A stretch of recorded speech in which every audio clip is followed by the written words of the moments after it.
Dr. Emma Health Tips. Today we're going to talk about the real benefit of collagen that people are not talking about, probably because they don't know.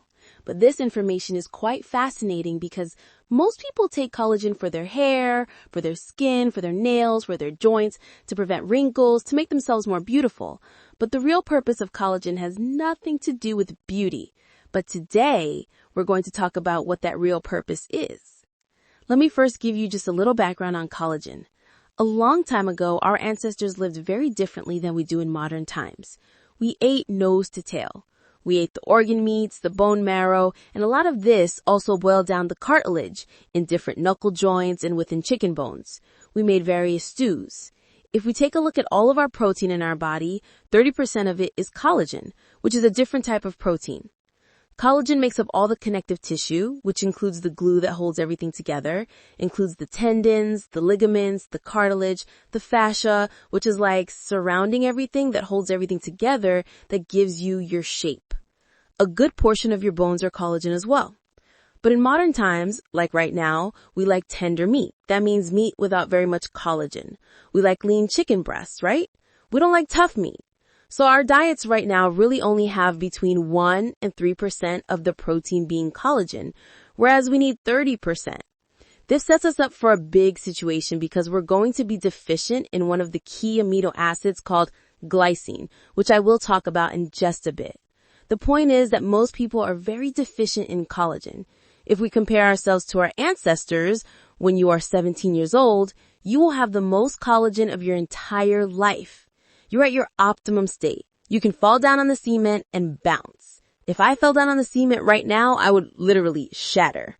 But when I was younger, I got so many different injuries. I'm surprised that I even survived those injuries. But as we get older, let's say you reach the age of 75 years old, you potentially could lose 80% of your collagen. As we get older, we lose a lot of this collagen.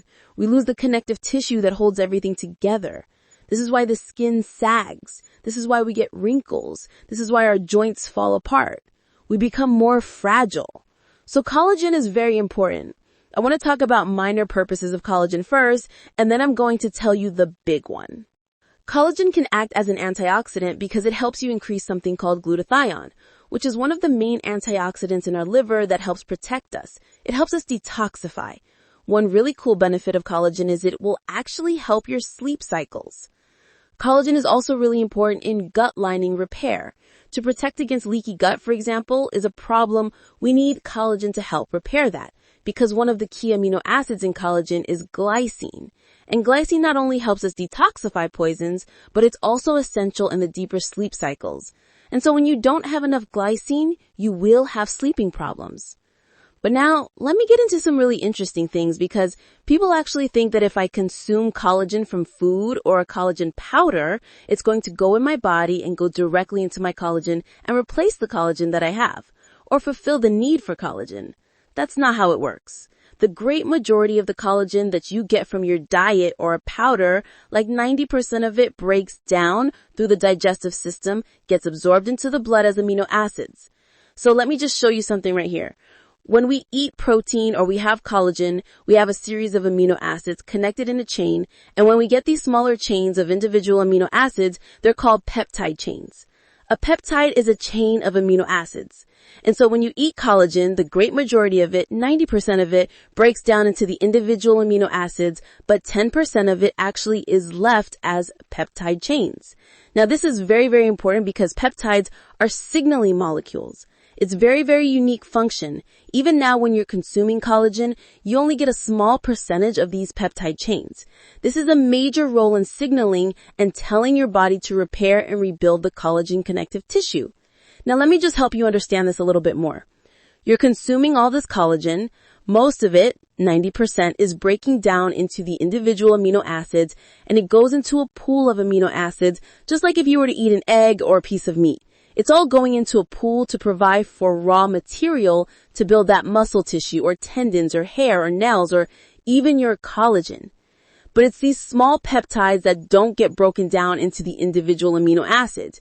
They're able to get absorbed into the gut and go into the bloodstream as a peptide chain, as a signaling molecule to command repair in your body.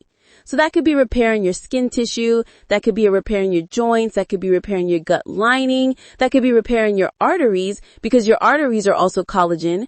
And when I'm talking about repairing and rebuilding, I'm talking about triggering or stimulating certain genes that trigger these cells called fibroblasts, which are basically little cells in your body that make collagen. They also make elastin to make things more elastic, because collagen is not bone, it's a very flexible tissue, so to speak. And that's the hallmark of someone that's younger versus older. They're more flexible, they're more pliable, they're more resilient, they're more elastic, kind of like a rubber band. And when we lose that elastin, our tissues become wrinkled, they become rigid, we look older. And so we need both more collagen and more elastin. And consuming more collagen not only provides for the raw material to build it, but these peptides also provide as a signaling molecule to tell our body what to do with this raw material. And what's even more interesting is if you compare that to eating a steak or a piece of chicken or an egg or a fish, you do not get this signaling molecule. Okay, you don't get the peptide chain. When you consume muscle meat, when you consume egg, when you consume fish, when you consume whey protein powder, you're only getting the amino acids. And so what's so unique about collagen and what's so different about it is that you get a very powerful stimulus of making more collagen, of repairing collagen, of rebuilding collagen. And again, I'm talking about your skin, your nails, your ligaments, your tendons, fascia, your arteries. The next question is, how do we get more collagen? Yes, you could take a collagen protein powder, but you can also start eating collagen by consuming more skin on the chicken or skin on your fish. You can make different stews where you have different knuckle joints or cartilage from chicken in there and start boiling it down into the gelatin and making these different stews. Bone marrow is very high in collagen, but ideally you want to start doing nose to tail. Okay? I mean, a lot of cultures do this. Chicken feet, they boil them down and they make these great dishes. When you consume grass-fed, grass-finished beef, for example, it's not as tender, but it's really filled with a lot more collagen because those animals have more exercise. They're a lot healthier than animals that have been put in a feedlot. They don't get much space. Their muscle becomes marbleized with fat and it's super tender beef. Just realize with that, you're getting protein, amino acids, but you're not getting the collagen that we need for the repair and the rebuilding process. One of the things that I do in the morning with my coffee is I'll put a little cream in there. I don't put any sugar or anything like that, but I will put some collagen powder in there, mix it up, dissolve it. It doesn't really give you any extra taste. It just gives it a more of a creamy flavor. But that's one way that I get my collagen. And also, as a side note, there's other coactors to allow this collagen to turn into body tissue. Like vitamin C is a very important coactor, biotin, trace minerals like copper, really important. So this is why it's important to have a wide range of foods in your diet. And since we're on this amazing topic of collagen, about a year ago, I did a video on collagen on how to create amazing hair, nails, and skin. And if you haven't seen it, check it out. I put it up right here.